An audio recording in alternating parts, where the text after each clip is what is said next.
Thagachari Punamakpung Asi live streaming the Libiriba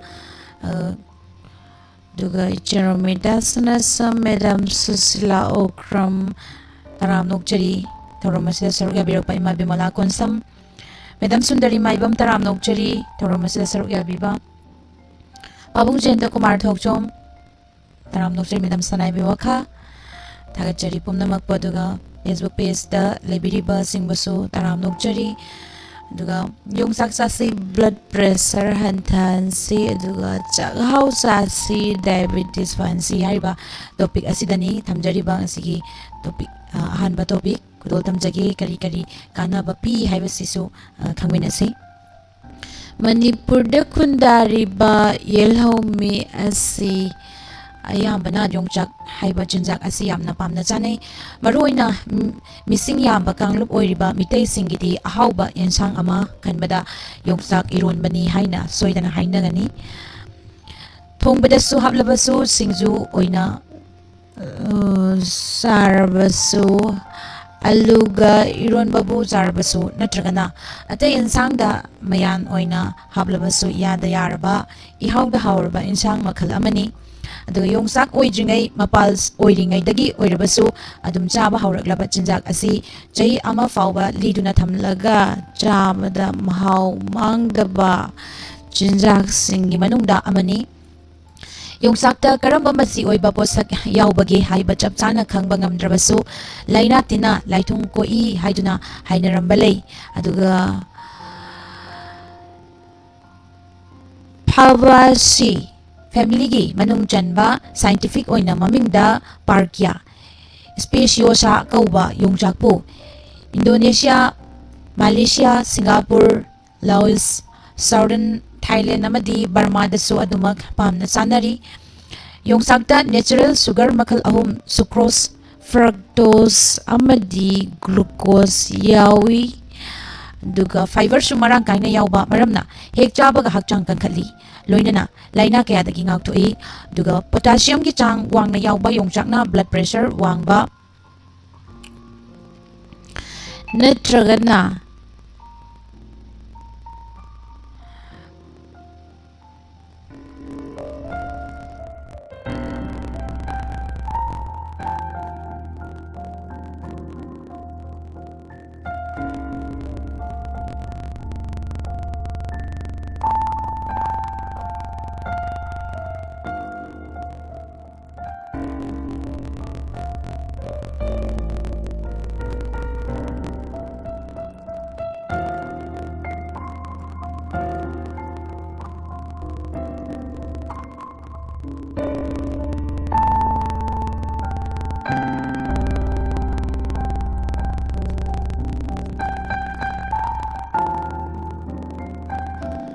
Bathoki basi gida mak akpi gani adunga YouTube song nungaite na haibi bado kari haibi ro adum nungaite bado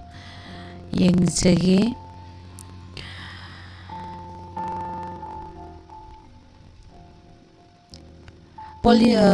potassium ki chang wang na yawba jongchak na blood pressure wang ba natraga na hypertension fahan banga mi haina US ki Food and Drug Administration na phongdok pa laikre haksang ki aing asagi khal ka hendana thamba maramna Mirol bising na yung chak chang na charbadi masamo fana angang poglei akoy bagi ising nungsit amadi ay koy na chasin kiba chinjak ta yawba free radical sing na haksang da thogalakada ba amang atake adagi yung chak na ngakthok pangami Hauda tauba achapot amasung may dayayba polamsingda free radical yam na yawi free radical na haksang suhan bagaloy na tissue sing amang atathogali adubu yung sakti yawba antioxidant na pumna mag-asi ngakto pangami iron marang kain na yawba yung sak chang na charbadi red blood cell masing hengat handuna anemia iwad padagi ngaktoi yung sakta tryptophan ko ba protein makal amayawi masina wakal nungayhan ba maramna pukning wakal gilay na laybam yoy singna yung sagsaba ka na gani atay ito pa ka na basing di napina hek mayok na ba premenstrual syndrome PMS ꯐꯍꯟꯕ ꯑꯃꯁꯨꯡ ꯈꯣꯡ ꯍꯥꯝꯕ ꯆꯥꯡ ꯅꯥꯏꯍꯟꯕ ꯑꯁꯤꯅꯆꯤꯡꯕꯅꯤ꯫ ꯍꯛꯆꯥꯡ ꯐꯩ ꯍꯥꯏꯅꯔꯤꯕ ꯁꯦꯝꯒ ꯆꯥꯡꯗꯝꯅꯗꯨꯅ ꯌꯦꯡꯕꯗ ꯌꯣꯡꯆꯥꯛ ꯑꯁꯤ ꯄ꯭ꯔꯣꯇꯤꯟꯒꯤ ꯆꯥꯡ ꯁꯔꯨꯛ 3, ꯀꯥꯔꯕꯣꯍꯥꯏꯗ꯭ꯔꯦꯠ ꯁꯔꯨꯛ 2, ꯐꯣꯁꯐꯔꯁ ꯁꯔꯨꯛ 3, ꯚꯤꯇꯥꯃꯤꯟ A ꯑꯃꯗꯤ ꯑꯥꯏꯔꯟ ꯁꯔꯨꯛ 5, ꯑꯇꯩ ꯚꯤꯇꯥꯃꯤन ꯑꯃꯗꯤ ꯃꯤꯅꯔꯦꯜꯁꯤꯡ ꯁꯔꯨꯛ ꯍꯦꯟꯅ ꯌꯥꯎꯏ꯫ ꯃꯔꯝ ꯑꯗꯨꯅ ꯅꯨꯃꯤꯠ ꯈꯨꯗꯤꯡꯒꯤ ꯌꯣꯡꯆꯥꯛ ꯑꯃꯃꯝ ꯆꯥꯔꯕꯗꯤ ꯗꯣꯛꯇꯔꯗꯒꯤ ꯂꯥꯞꯊꯣꯛꯅ ꯂꯩꯕ ꯉꯝꯃꯤ ꯍꯥꯏꯔꯤ꯫ ꯑꯃꯔꯣꯝꯗ ꯆꯥꯊꯣꯛ ꯂꯩꯕ ꯆꯦꯡ ꯅꯠꯇ꯭ꯔꯕꯁꯨ ꯀꯩꯊꯦꯜꯗ ꯃꯃꯜ ꯌꯥꯝꯅ ꯀꯥꯅ ꯌꯣꯟꯕ ꯌꯥꯕꯅ ꯂꯧꯃꯤ ꯈꯔꯗꯤ ꯆꯥꯛꯍꯥꯎ ꯊꯥꯕꯒꯤ ꯍꯩꯅꯕꯤ ꯍꯧꯖꯤꯛꯁꯨ ꯃꯅꯤꯄꯨꯔꯗ ꯂꯩ꯫ ꯑꯗꯨꯕꯨ ꯃꯤꯁꯤꯡ ꯍꯦꯟꯒꯠꯂꯛꯄꯒꯤ ꯃꯇꯨꯡ ꯏꯟꯅ ꯄꯣꯠꯊꯣꯛ ꯌꯥꯝꯕ ꯇꯥꯟꯅꯔꯛꯄꯗ ꯆꯥꯛꯍꯥꯎꯒꯤ ꯄꯣꯠꯊꯣꯛꯁꯤꯡꯗꯒꯤ ꯑꯇꯩ ꯃꯈꯜꯒꯤ ꯆꯦꯡꯊꯣꯛ ꯂꯩꯕ ꯐꯧꯁꯤꯡꯗ ꯍꯦꯟꯅ ꯃꯔꯨꯑꯣꯏꯕ ꯃꯤꯠꯌꯦꯡ ꯊꯝꯂꯛꯈꯤꯕꯗꯒꯤ ꯆꯥꯛꯍꯥꯎ ꯊꯥꯕꯒꯤ ꯃꯁꯤꯡꯗꯤ ꯌꯥꯝꯁꯤꯜꯂꯛꯇ꯭ꯔꯦ ꯍꯥꯏꯕ ꯌꯥꯏ꯫ ꯆꯥꯛꯍꯥꯎ ꯍꯥꯏꯕꯁꯤ ꯍꯛꯆꯥꯡꯗ ꯀꯥꯟꯅꯔꯕ ꯃꯆꯜ ꯀꯌꯥ ꯌꯥꯎꯔꯕ ꯆꯦꯡ ꯃꯈꯜ ꯑꯃꯅꯤ꯫ ꯗꯥꯏꯕꯦꯇꯤꯁ, ꯑꯦꯂꯔꯖꯤ, ꯕ꯭ꯔꯦꯟ ꯗꯤꯁꯑꯣꯔꯗꯔ, ꯊꯃꯣꯏꯒꯤ ꯂꯥꯏꯅꯥ, ꯏꯝꯃ꯭ꯌꯨꯟ ꯁꯤꯁꯇꯦꯝꯒꯤ ꯑꯁꯣꯟꯕ, ꯑꯗꯨꯒ ꯑꯜꯖꯤꯃꯔꯁ ꯗꯤꯖꯤꯁ, ꯍꯛꯆꯥꯡ ꯁꯣꯟꯗꯝ ꯅꯥꯗꯝꯕ ꯑꯃꯗꯤ ꯀꯦꯟꯁꯔ ꯐꯥꯎꯕ ꯐꯍꯟꯕꯗ ꯃꯇꯦꯡ ꯄꯥꯡꯏ ꯍꯥꯏꯅ ꯊꯥꯖꯅꯔꯤꯕ ꯆꯥꯛꯍꯥꯎꯕꯨ ꯉꯁꯤꯗꯤ ꯃꯥꯂꯦꯝꯗ ꯁꯨꯄꯔ ꯐꯨꯗꯅꯤ ꯍꯥꯏꯅ ꯈꯪꯅꯔꯤ꯫ Lysine, tryptophan, fibre, vitamin B1, B2, folate acid, ꯑꯗꯨꯒ vitamin E, iron, zinc, calcium ꯑꯃꯗꯤ ꯐꯣꯁꯐꯔꯁ ꯃꯔꯥꯡ ꯀꯥꯏꯅ ꯌꯥꯎꯕ ꯆꯥꯛꯍꯥꯎ ꯑꯁꯤ ꯃꯅꯤꯄꯨꯔꯒꯤ ꯃꯤꯌꯥꯝ ꯃꯔꯨꯑꯣꯏꯅ ꯃꯤꯇꯩꯁꯤꯡꯅ ꯍꯦꯛ ꯈꯨꯟꯗꯥꯔꯛꯄꯗꯒꯤ ꯍꯧꯅ ꯂꯩꯔꯛꯂꯦ ꯍꯥꯏꯅ ꯊꯥꯖꯅꯔꯤ꯫ ꯆꯥꯛꯍꯥꯎ ꯑꯃꯨꯕꯤ ꯑꯃꯁꯨꯡ ꯑꯉꯧꯕ ꯍꯥꯏꯗꯨꯅ ꯃꯈꯜ 2 ꯂꯩꯔꯤꯕ ꯆꯦꯡ ꯃꯈꯜ ꯑꯁꯤ ꯆꯥꯛ ꯊꯣꯡꯕ ꯃꯇꯝꯗ ꯅꯞ ꯅꯞ ꯂꯥꯎꯅ ꯃꯅꯝ ꯅꯨꯡꯁꯤꯕꯒ ꯂꯣꯏꯅꯅ ꯃꯍꯥꯎ ꯌꯥꯝꯅ ꯂꯩ꯫ ꯃꯔꯝ ꯑꯗꯨꯅ ꯆꯥꯛꯍꯥꯎ ꯍꯥꯏꯔꯒ ꯈꯪꯅꯕꯅꯤ꯫ ꯑꯦꯁꯤꯌꯥꯒꯤ ꯇꯣꯉꯥꯟ ꯇꯣꯉꯥꯟꯕ ꯂꯩꯕꯥꯛꯁꯤꯡꯗ ꯆꯍꯤ ꯀꯌꯥꯒꯤ ꯃꯃꯥꯡꯗꯒꯤ ꯄꯥꯝꯅ ꯆꯥꯅꯔꯛꯂꯕ ꯆꯦꯡ ꯃꯈꯜ ꯑꯁꯤ ꯉꯁꯤꯗꯤ ꯍꯛꯆꯥꯡ ꯐꯩ ꯈꯪꯂꯛꯄꯗꯒꯤ ꯌꯨꯅꯥꯏꯇꯦꯗ ꯁ꯭ꯇꯦꯠꯁ, ꯑꯣꯁꯇ꯭ꯔꯦꯂꯤꯌꯥ ꯑꯃꯁꯨꯡ ꯌꯨꯔꯣꯞꯇ ꯌꯥꯝꯅ ꯄꯥꯝꯅꯔꯤ꯫ ꯄꯥꯎꯁꯤꯌꯥ ꯀꯥꯡꯂꯨꯞꯀꯤ ꯃꯅꯨꯡ ꯆꯟꯕ ꯆꯥꯛꯍꯥꯎꯒꯤ ꯁꯥꯏꯟꯇꯤꯐꯤꯛ ꯑꯣꯏꯕ ꯃꯃꯤꯡ ꯑꯣꯔꯤꯖꯥ ꯁꯇꯤꯚꯥ ꯀꯧꯏ꯫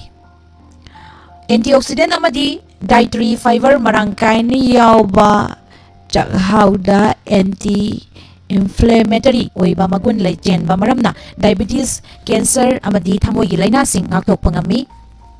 ꯆꯥꯡ ꯅꯥꯏꯅ ꯍꯛꯆꯥꯡ ꯃꯅꯨꯡꯒꯤ ꯑꯃꯣꯠ ꯑꯀꯥꯏ ꯁꯦꯡꯗꯣꯛꯄ ꯉꯝꯂꯤꯕ ꯑꯦꯟꯇꯤꯑꯣꯛꯁꯤꯗꯦꯟ ꯈ꯭ꯋꯥꯏꯗꯒꯤ ꯌꯥꯝꯅ ꯌꯥꯎꯕ ꯆꯤꯟꯖꯥꯛꯁꯤꯡꯒꯤ ꯃꯅꯨꯡꯗ ꯆꯥꯛꯍꯥꯎꯁꯨ ꯑꯃꯅꯤ꯫ ꯅꯧꯅ ꯊꯤꯖꯤꯟ ꯍꯨꯝꯖꯤꯟꯕꯗ ꯑꯦꯟꯊꯣꯁꯤꯌꯥꯅꯤꯟ ꯃꯔꯥꯡ ꯀꯥꯏꯅ ꯌꯥꯎꯏ ꯍꯥꯏꯕꯁꯨ ꯈꯪꯂꯦ꯫ ꯃꯁꯤꯅ ꯏ ꯎꯇꯣꯡ ꯐꯨꯜꯍꯟꯗꯕ ꯃꯔꯝꯅ ꯍꯥꯔꯠ ꯑꯦꯇꯦꯛ ꯇꯧꯍꯟꯗꯦ꯫ ꯑꯦꯟꯊꯣꯁꯤꯌꯥꯅꯤꯟ ꯍꯥꯏꯔꯤꯕ ꯄꯣꯠꯂꯝ ꯑꯁꯤꯅ ꯏꯗ ꯌꯥꯎꯕ ꯀꯣꯂꯦꯁꯇ꯭ꯔꯣꯜꯒꯤ ꯈꯜ ꯍꯦꯟꯒꯠꯍꯟꯗꯦ꯫ ꯑꯜꯖꯤꯃꯔꯁ, ꯗꯥꯏꯕꯦꯇꯤꯁ ꯑꯃꯗꯤ ꯀꯦꯟꯁꯔꯅꯆꯤꯡꯕ ꯃꯤꯌꯥꯝꯅ ꯀꯤꯅꯔꯕ ꯂꯥꯏꯅꯥ ꯀꯌꯥꯁꯨ ꯆꯥꯛꯍꯥꯎ ꯆꯥꯡ ꯅꯥꯏꯅ ꯆꯥꯔꯕꯗꯤ ꯉꯥꯛꯊꯣꯛꯄ ꯉꯝꯃꯤ ꯍꯥꯏꯅ ꯊꯤꯖꯤꯟ ꯍꯨꯝꯖꯤꯟꯕꯗꯒꯤ ꯈꯪꯕ ꯉꯝꯂꯦ꯫ ꯃꯁꯤꯅꯤ ꯑꯩꯈꯣꯏꯅ ꯌꯣꯡꯆꯥꯛ ꯑꯗꯨꯒ ꯆꯥꯛꯍꯥꯎꯒꯤ ꯀꯥꯟꯅꯕ ꯃꯌꯥꯝ ꯄꯨꯟꯅ ꯈꯪꯃꯤꯟꯅꯔꯦ꯫ ꯌꯣꯡꯆꯥꯛ ꯆꯥꯗꯕꯁꯨ ꯑꯗꯨꯝ ꯌꯥꯎꯔꯝꯒꯅꯤ, ꯑꯗꯣ ꯌꯣꯡꯆꯥꯛ ꯆꯥꯗꯕꯁꯤꯡꯁꯨ ꯌꯣꯡꯆꯥꯛ ꯆꯥꯕꯤꯔꯣ ꯃꯁꯤ ꯈꯪꯕꯗꯒꯤꯀꯣ꯫ ꯑꯗꯨꯒ ꯆꯥꯛꯍꯥꯎꯁꯨ ꯑꯗꯨꯝ ꯄꯥꯝꯅ ꯆꯥꯕ ꯃꯤꯁꯨ ꯂꯩ, ꯑꯗꯨꯒ ꯆꯥꯛꯍꯥꯎ ꯆꯥꯗꯦ ꯍꯥꯏꯕꯁꯨ ꯂꯩ꯫ ꯑꯗꯣ ꯆꯥꯛꯍꯥꯎꯒꯤ ꯀꯥꯟꯅꯕꯁꯨ ꯑꯗꯨꯝ ꯈꯪꯉꯦ, ꯑꯗꯨꯒ ꯌꯣꯡꯆꯥꯛ ꯆꯥꯕꯒꯤ ꯀꯥꯟꯅꯕꯁꯨ ꯑꯗꯨꯝ ꯈꯪꯉꯦꯀꯣ꯫ ꯃꯌꯥꯝ ꯉꯁꯤ ꯍꯥꯏꯔꯤꯕ ꯅꯨꯃꯤꯠ ꯑꯁꯤꯗꯒꯤ ꯍꯥꯏꯔꯤꯕ ꯆꯥꯛꯍꯥꯎ, ꯌꯣꯡꯆꯥꯛꯁꯤꯡꯁꯦ ꯑꯗꯨꯝ ꯈꯔ ꯑꯗꯨꯝ ꯆꯥꯕꯤꯕ ꯌꯥꯔꯦ꯫ ꯍꯥꯏꯗꯤ ꯏꯁꯥꯗ ꯉꯥꯛꯊꯣꯛꯄ ꯉꯝꯕ, ꯃꯉꯣꯟꯗ ꯃꯒꯨꯟ ꯆꯦꯟꯕ ꯑꯁꯤꯅ꯫ ꯁꯥꯎꯟ ꯆꯦꯛ ꯑꯃꯨꯛꯇ ꯇꯧꯕꯤꯌꯨ ꯍꯥꯏꯕꯤꯔꯤ꯫ ꯁꯥꯎꯟꯁꯦ ꯂꯥꯛꯆꯕꯒꯤꯔ ꯅꯠꯇ꯭ꯔꯒꯅ ꯀꯃꯥꯏꯅ ꯇꯧꯕꯅꯣ? ꯑꯩꯅ ꯉꯁꯥꯏꯗꯩ ꯉꯥꯡꯉꯤꯕ ꯃꯌꯥꯝꯁꯦ ꯑꯃꯠꯇ ꯇꯥꯗ꯭ꯔꯕ ꯖꯥꯠꯂꯥ? ꯌꯦꯡꯖꯒꯦ꯫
यारमनी हाइना खल्ले आइसु check तौजहौद्रे ताबिरिबसिंगना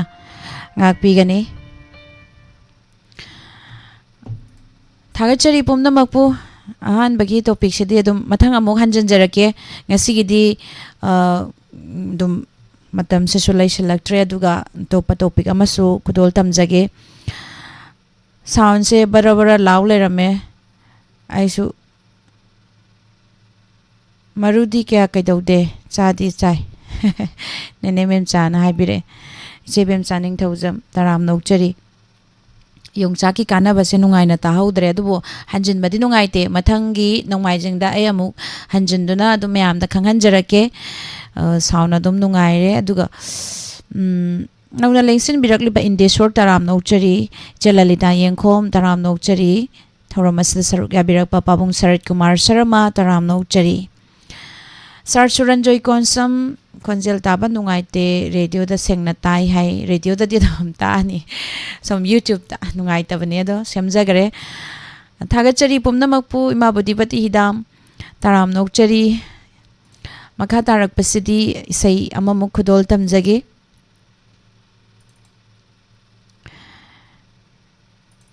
isai si khatrimium bisesori na sakpa isai lokhachage dum mayam puna taminasi Purel atau KHANGJINMINASHI ki mayek da sakli baise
maya buku bano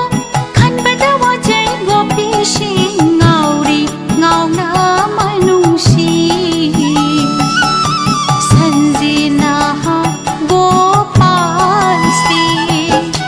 yenguni gopa macha si apang banung ko mamjabasi yenguni gopa macha si apang banung ko mamjabasi jagoi na jagoi hairi ba yin bagi pin ba nai de da jagoi na jagoi hairi ba yin bagi pin ba nai de da yin bagi pin ba nai de da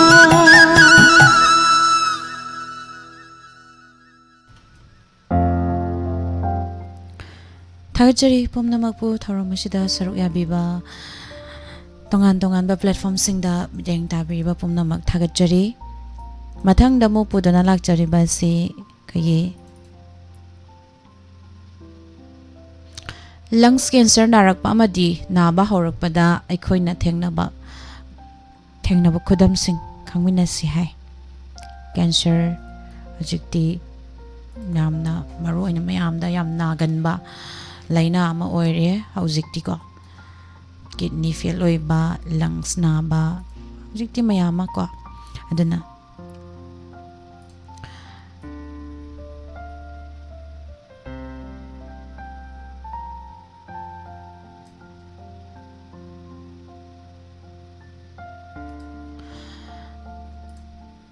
mayam puna mu khangminasi lungs cancer narakpa amadi naba horakpada aikhoina thengnaba khudam sing hai tare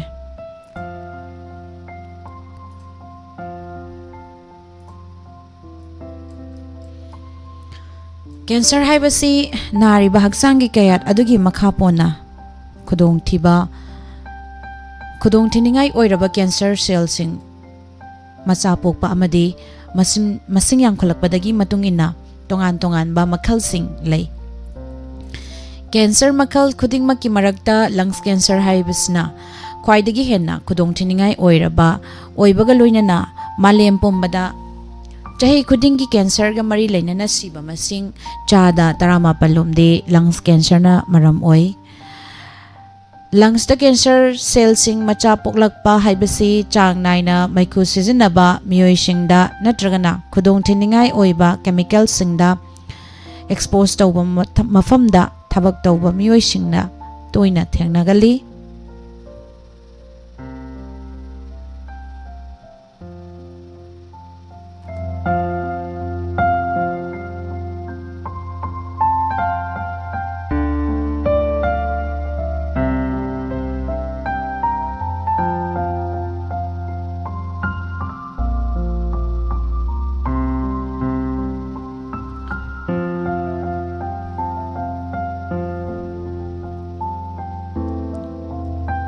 ngallingai matamda ngallingai gi stage tadi lungs cancer gi khudam sing asi masak khangdokpada wana thokalli maramdi lungs tadi nerve ending sing masing yamna yaudabana mioi adugi haksangda nungaitaba mata thogandaba mawongda cancer cell sing aduna irai laina macha pokpa ngamhali karigumbada matamdadi aikoi asi advanced stage yaudriba fauba identify tawba ngamdaba yawe adum oinamak yamna tangna pokpa case singda khangba ngamba natragana uba fangba layong kharadi thengnaba yawi hairiba layong sing asisbu khangba haibasi tamthiraba laina asina soghanba yabagi khudong thiba leiba mioi sing gidamakdadi tangai fade amadi masina matam charingaida achumba layeng chatha uba ngambada mateng pangi layong sing adugi maramda makhada piri ko mayam khangminasi leptana lok khuba kanagumba mioi ama cold natragana flu na maram oiraga lok khuba yai adubu hairiba fibam animak asida lok khuba adu numit tarani dagi hena sangthadi lungs cancer na naba miyoi singi oinadi lok khuba haibasi asuki matik chang naina uba fangi maram suklai laitana chahi chupa leptana lok khuba yai lok khuba haibasi hakchangi mapandagi pamdaba polam singna sor honbagi lambida amade lungs da changlakadabadagi thingnabagi pambai ama oiragasu matam sangna lok khuduna laiba haibasi lungs cancer gi khwaidagi ihan hanba khudamni cancer cell singna lungs manungda yamna khongjel yangna macha poklok pokthokduna masing yamkhatpa haurakpada haidiba cell sing aduna nungsit ki lambi bu thingjinba natragana khujil hanba tawi masina lungs da nungsit changthok changsin tawbagi chang hanthali asum tawba asina miyoi ba aduna mahaki hakchangi kayat khuding makta puthok pusin tawgadaba nungsit ki chang adu yauna sorhon bangam hande masina miyoi aduda sorhon bangam daba natragana ningsa sor chauna hon bagi thawung thokhalli adugumba miyoi aduna stair gi thak ama khaktang kaba fawda ningsam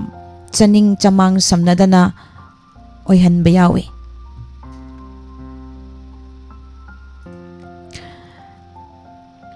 khon siba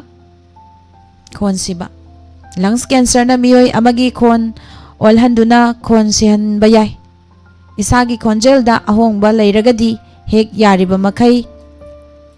doctor ga tanaba fagani adum oinamak miyoi amada khon sibagi maram asi lungs cancer khaktang di oide maram aduna pakhatningai oide amadi asengbadu khangdok nabagi damak diagnose tokthokpa mathautai hakchang na bahibasi nari baduna aikhoigi nungtigi thabak thoram singda akaiba piraktriba fawba aikhoina adum thawa sadana laithokanba general health issue amadi amani aikhoigi hakchang da chaina khol fawalakpa maram kaya marum lei masi matam ka hena kuina famluraba matungda tawrakpa yai natragana akanba hakchang sajel ama tawruraba matungda oiba yai adubu hairiba sing asidi tongan tangna oiba fibam singni amasung hakchanggi mafam khudingmakta naba fawba yai adubu lungs cancer na naba miyoi singdadi maruoina thabak lengjum natragana nangalna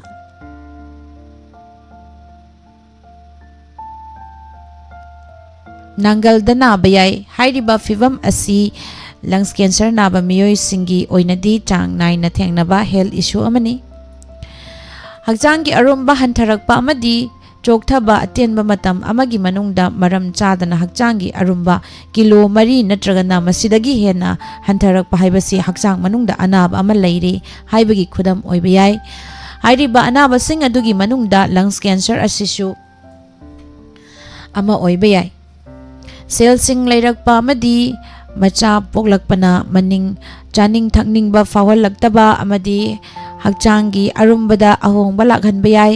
cancer makhal ama hektana naba matamda aikhoina sasiliba chinjak sing asina puthorakpa energy adu cancer cell singda chupsinki masina chokthaba amadi hakchanggi arumba hantarakpa ohelai hakchanggi arumba hantarakpa haibasi thausadaba tauroidaba maru oiba khudam amani adubu aikhoina kauroidabadi hakchang nadaba haibasina khwaidagi hena maru oi maram aduna hakchang naraktringaida aikhoina paikhatpa yaba section thorang sing mapung phana paikhatkadabani amadi chaba thakpa yaba matamda yamna cheksingadabani anaba haibasina matam pumbada aikoi miyoibagi punsida temsingnagadabani temsingnagadabagi ngaiduna leiri haibasi khangna aikhoina section thorang lokhatgadabani masini koigi cancer lungs cancer narakpa amadi lungs cancer narakpa amadi naba hawgalakpada aikhoina thengnaba khudam sing khangminasi habdu mayam khangminare mayam aduna karigumba lok khuba hena khuba yaurakadi amtang test tawthokpiu diagnose tawthokpiu kari maramdagino habdo ko akhoi miyoi base bom tu na nadringai di akhoi doctor da chatte kitang narasu fazagini na khandoe aisu oiro misu oiro adum khangam gani mayam so dum lairin laikai da karida yum da laiminari bapumna mak haibadi ayona hedring ai gidi mamang da di keshum thawa sana de hai tare miyoi base akoi gi hakjang je check tau thok pigadam ni kari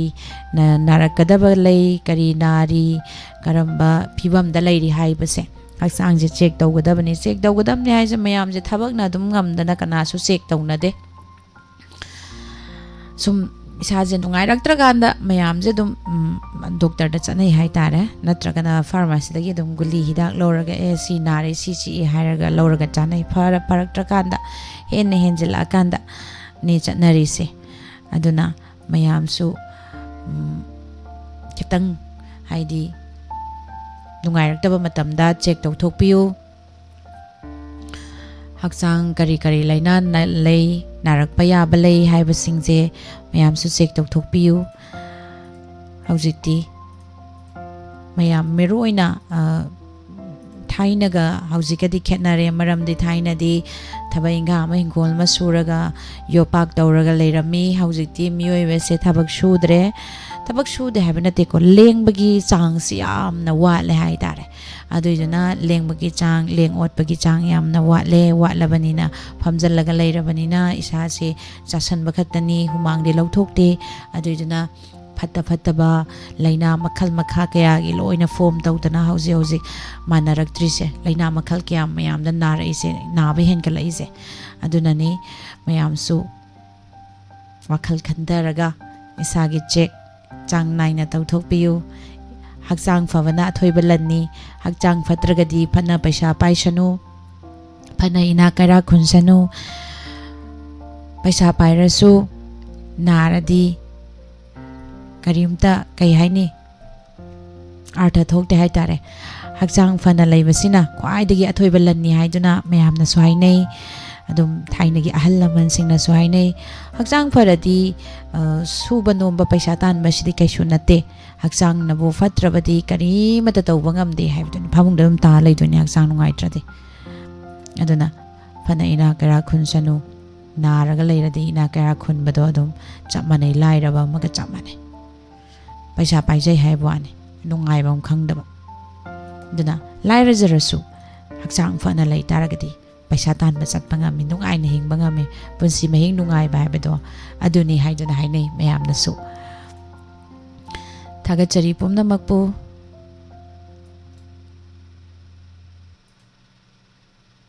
thauromasida saruk yabiriba duga aroiba sei kudol tamjagi asi topic se ahum nangdre ko topic se ahum nangdre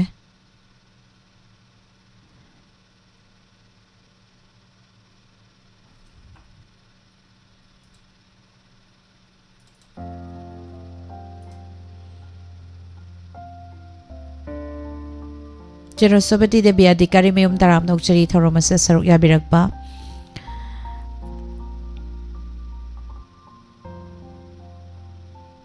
Chalalita Yangkong Yam Chumba Wafam ni Kari Haina Paduino Maibam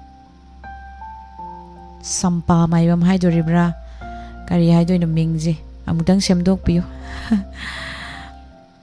Nanarunia Koizam Taram Nokchari Housewife Thagachari pumna makpu makha tarak pasidi isai amamuk khudol tamjagi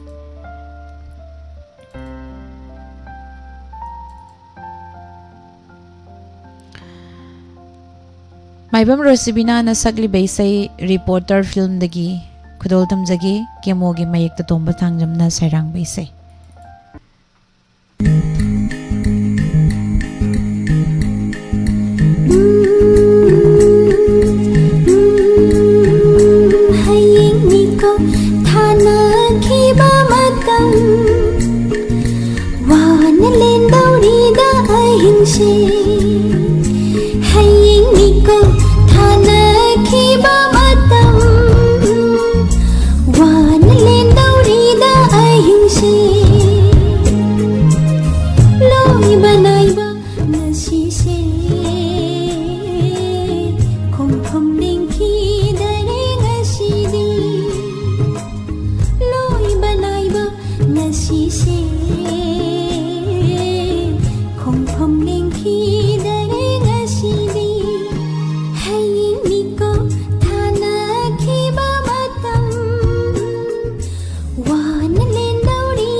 batangayri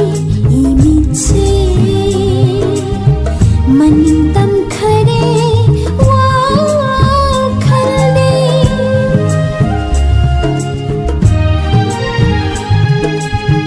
uishin batangayri imitse maning tamkhare wa khale ithat hogandama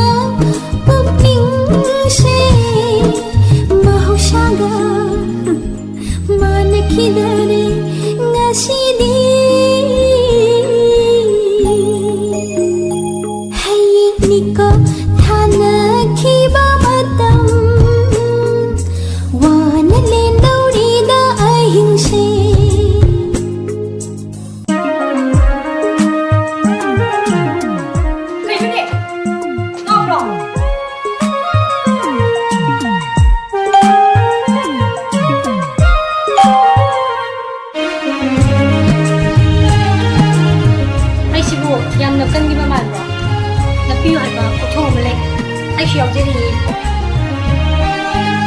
Không thang cái đa ba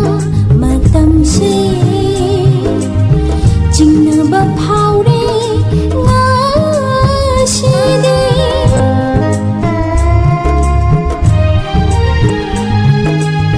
Không thang cái đa ba mà tâm se Chinh nơ ba phao đi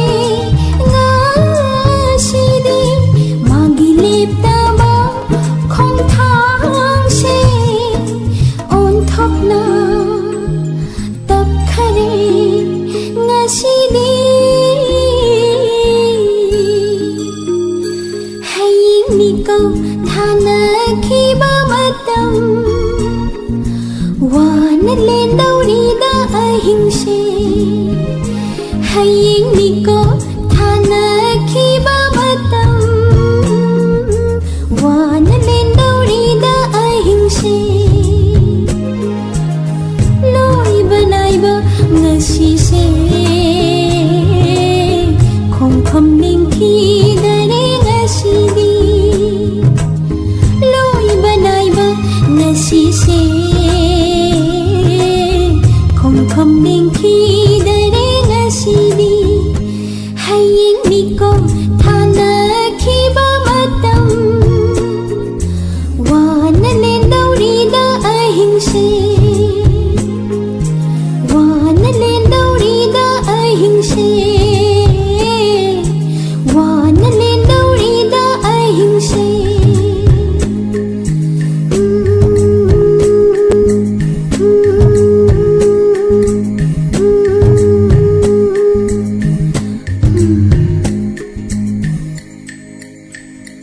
Aroibida mukdol tamjagi Raja film dagi Warakitayal Kuchuni Saisaklibi Sarita Gasmir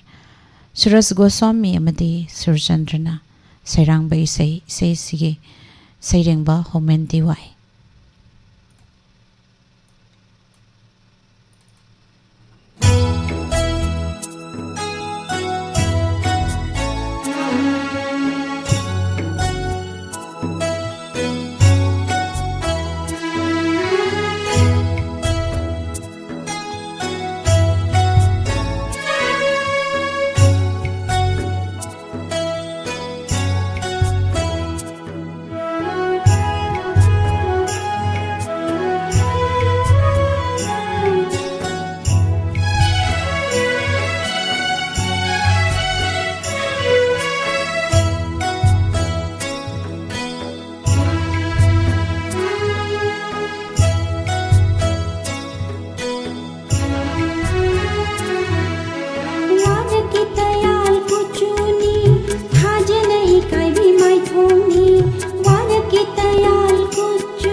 खंजीर दूनी महाकी